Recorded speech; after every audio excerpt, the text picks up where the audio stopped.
umdlalo wezobuciko namasiko KwaZulu-Natal lapho sithi khona usukile. Sisuke sinosuku olulodwa kwi-district lapho sisuke sivumelane khona ne-district ngomasipala esiyakona nenkundla esiyakuyona kube nama-services amaningi ngosuku olulodwa sithi basket of services in one day lapho siba khona nemisebenzi ethinta usport, siba nemisebenzi ethinta u-art, sibe nemisebenzi ethinta uculture. Kuyenzeka kube imidlalo yebhola lezinyawo bafana namantombazane, kube i-netball, kube o-volleyball, kube ama-aerobics, kube ingoma, kube umaskandi, kube ama-indigenous games neminye imidlalo eminingana kuye ngokuthi kuleyo ndawo kusekwenziwani. Namhlanje ke sila uGu District kumasipala waseMzumbe endaweni yaseNkanini lapho khona kuyiyona le basket of services. It's a showcasing of izinto ezenziwa i-department kodwa esisigcizelela ukuthi ngesikhathi sifulathela thina akungasali bese kuyacisha ilambu bese kuyalotha. Sisuke sizothi ward councillor, mayor abaqinisekise ukuthi kuyadlalwa emawadini, kuyadlalwa endaweni zamakhosi, yonke lemidlalo iyenziwa. Bona bangathintana namahhovisi ethu e-district ukuze bathole ama-services eduzane. Ngawo sijabule kakhulu namhlanje ukuthi sila kuGu District sisenkanini endaweni yenkosi uMthuli ngaphansi kwamasipala waseMzumbe ophethwe ubaba uNyuswa, and kuhamba kahle kakhulu. People are happy, kuyasinwa, kuyadlalwa, kuyadanswa, kuyahayiwa inkondlo, khona ababukisa ngemisebenzi yabo efana nokubhala izincwadi, imisebenzi yezandla, kukhona no-library services, kukhona namafa KwaZulu-Natal. I think we have got everything here in one day where we are showcasing our department emphakathini lapho sithi khona isukile siyadlala kodwa sidlala.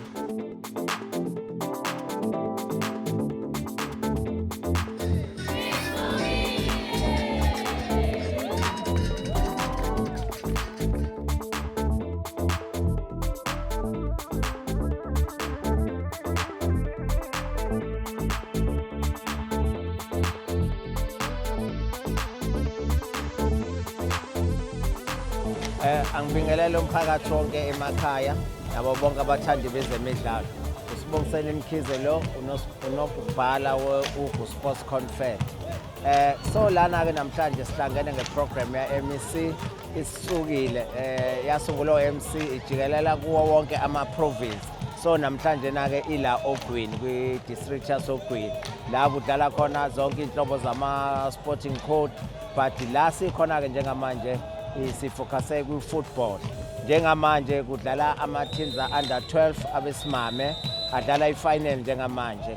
Ekuseni beqale under 17 wabafana oqhamuka kuwo wonke ama-LMs Ogu, which is uMdoni, uMzumbe, uReinkonyeni noMzwabantu.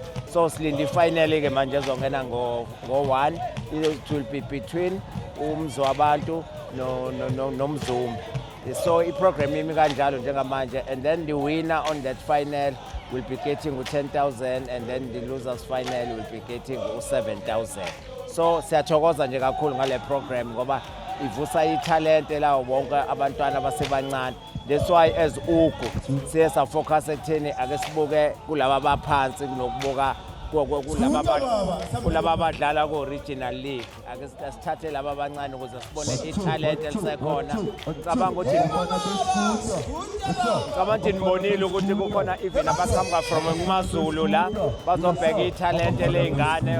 U-CEO wamaZulu ukhona la, baningi nje abantu abakhona abazoscoutha italent la from Ogwini. So kuhamba kahle kakhulu konke, siyabonga kakhulu ngale program. Thank you very much.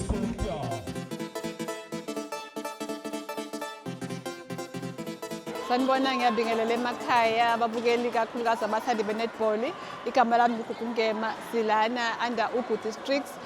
Sizobungaza ama-games eka-MEC abizwa ngokuthi isukile. Silana ke la sibuka i-netball ama-teams ahlukahlukene from ama-LMs under Ugu Districts. Le program siyithakazela kakhulu ukuthi i-expose iy'ngane from all the LMs nabasafunda nabasekwazi ukudlala ngoba kuhlanganisile. But kakhulukazi sijabulela nje i-collaboration ngoba sesazi ukuthi umnyango usukahlanganisa u-art ne-sport. Siyakujabulela ukuthi kube khona i-program enjengale we-art meet sport or sports meet art. Sidlala ndawonye, kukhona amakwaya emnyango, khona indlamu kuyasinwa, khona i-football, khona i-netball.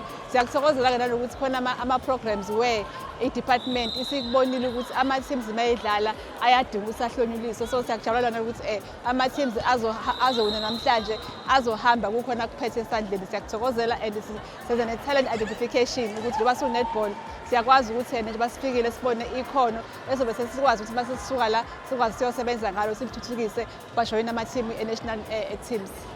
Sanibonani, igama lami ngu-Avela Ngwakamvulana, ngifunda eHarding Sehole Secondary School. Namhlanje size kwi-program ka-CMC isukile sizodlala i-netball.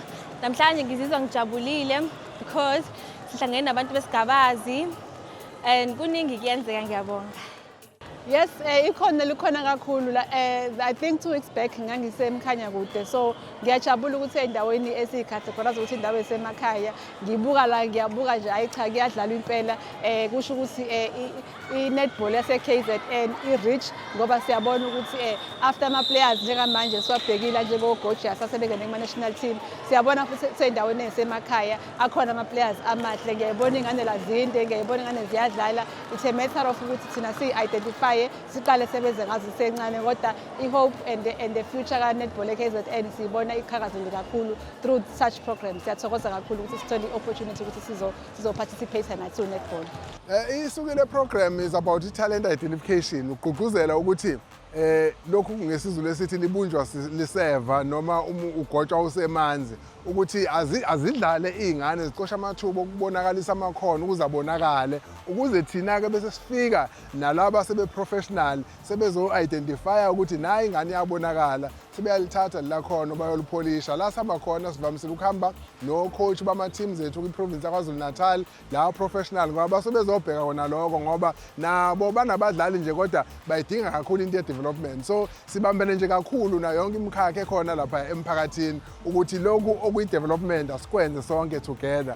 Kodwa kama-office ethu akhona kuwona wonke ama-district lapho ama-council engathola khona more information and more services asebewadingela manje ukwasondeza kumawadi abo. Thank you.